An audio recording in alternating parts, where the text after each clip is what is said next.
From Essex to Norfolk Police now, who have spent more than £10,000 on a rebranding that saw its motto change from Keeping Norfolk Safe to Our Priority is You. The campaign for Plain English has criticised the change and the cost of it.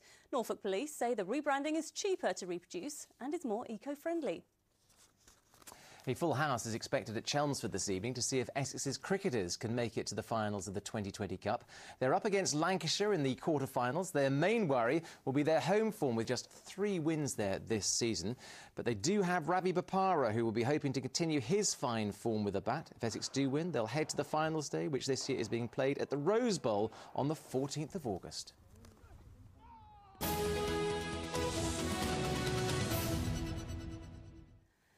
Now, it's been seen in our skies increasingly over the last 10 years and is airborne every day of the year. Yes, Norfolk and Suffolk's air ambulance, Anglia 1, is celebrating its 10th anniversary of treating and transporting critically ill patients. All our air ambulances are run as charities and must raise millions each year to keep the helicopters airborne.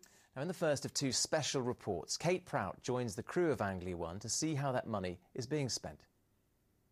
Wind 2208 knots, Cav OK, temperature 19, dew point 15. The early morning briefing for the crew of Anglia 1. Pilot for today is Neil Waller, ex-army, who's been flying helicopters for more than 25 years. Next to him up front is Neil Flowers, critical care paramedic and a keen runner. And in the back seat, Dr Pam Crispin, the volunteer doctor on board and an anaesthetist by trade. Is it chest, did you say? What is it? Chest and abdo. Within a matter of minutes, their first call of the day, a male crushed by a lorry in King's Lynn.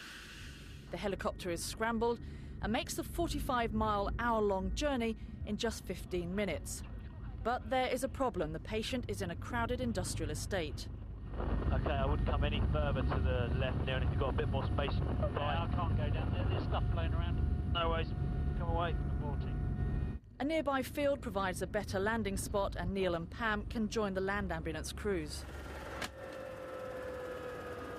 Unfortunately, despite excellent resuscitation efforts by both people on site and by the paramedic crews who attended, we've been unable to resuscitate him. So we're about to leave scene now. All right, OK. I'm happy that went as well as we probably could have made it. The air ambulance recently started taking voluntary doctors on board as well as paramedics. Getting it right at that point really can make a big difference to patients. Well, for the rest of their lives sometimes it can make a difference all the way down the line. If we get things right at the beginning, right at the start of their injuries, they will do better in the long term. It was that level of critical care at the scene that saved the life of Sheila Ash. Last November, she was involved in a head-on collision just a mile from her home at Sparham in Norfolk. With a torn aorta and a punctured lung, the prognosis was not good. Of the accident itself, I have absolutely no memory, no flashbacks, no nightmares, nothing.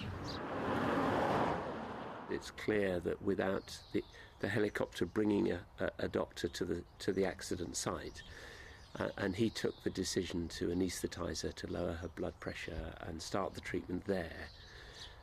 Without that, and then getting her to the hospital as quickly as they did, that she clearly wouldn't have survived it. Like many others helped by the helicopter, Sheila and her husband, the Archdeacon of King's Lynn, now raise money for the charity. Back at Norwich Airport, time to restock the medical supplies before the second shout of the day. Go ahead.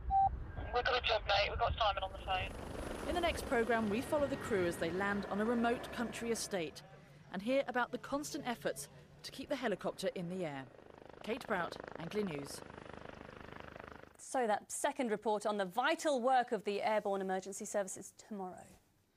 Now then, if you like looking back into the past, there's a new feature on our website. We've got reports from about Anglia 25 years ago. This week in 1985, the Queen Mother was opening a village hall in Norfolk and the Royal Mail coach and horses had returned to the streets of Northamptonshire. All that and today's news on itv.com/Anglia. There you go.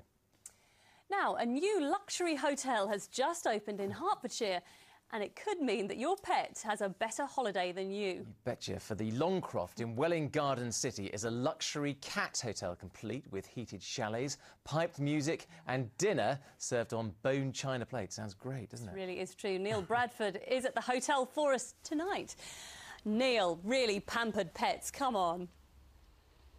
Absolutely, these are the most pampered pets ever. Would you believe this hotel even offers a turn-down service where the cats are tucked in at night? There's also entertainment in the form of the bird boxes, and the luxury really begins at check-in. From the sumptuous reception, the cats are led down the garden and into the cattery right at the end of the garden, and inside they're not put in pens. Oh no, they're put in individually themed suites which contain all the mod cons you'd expect in a 5-star luxury hotel, including the best toys, luxury bedding, heating, iPods for music.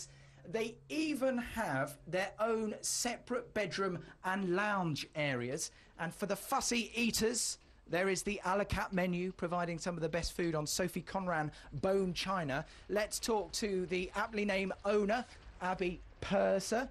She joins us now. Abby, you're bonkers, aren't you? Is this really overkill? Not at all, no. We found that there's an awful lot around dog hotels, and there's definitely a market for a cat hotel where our guests can feel at home and get, lots of pampering and treatment. Now, Sparky's enjoying it, but really, is there a market for this? Definitely. We've found that an awful lot of our clients have never taken their cats to a cattery before. We've just created a safe, homely environment for them, and we're booked actually August, September, and even really through to Christmas. OK, well, fantastic. Good luck with the venture. Now, if you thought what the luxuries they've got here are too much already, well, here's what's to come. There's a bubble machine containing catnips and webcams, so owners can check up on their pets while they're away. OK, thanks, Neil. I would never get my cat Missy home if she went to stay there, never. You'd never get me home if I stayed there, I don't think. That's absolutely fantastic. Dear, oh dear. My home was like that. Right, let's get the weather, shall we? It's actually... You know, staying at that cat hotel, you can have a grooming package, a nail shape, a massage and a groom and shine. I can imagine that. You are a cat person, aren't you? Could never tell, could you? That's it from us. We'll see you tomorrow night. Thanks for watching, bye. Bye-bye.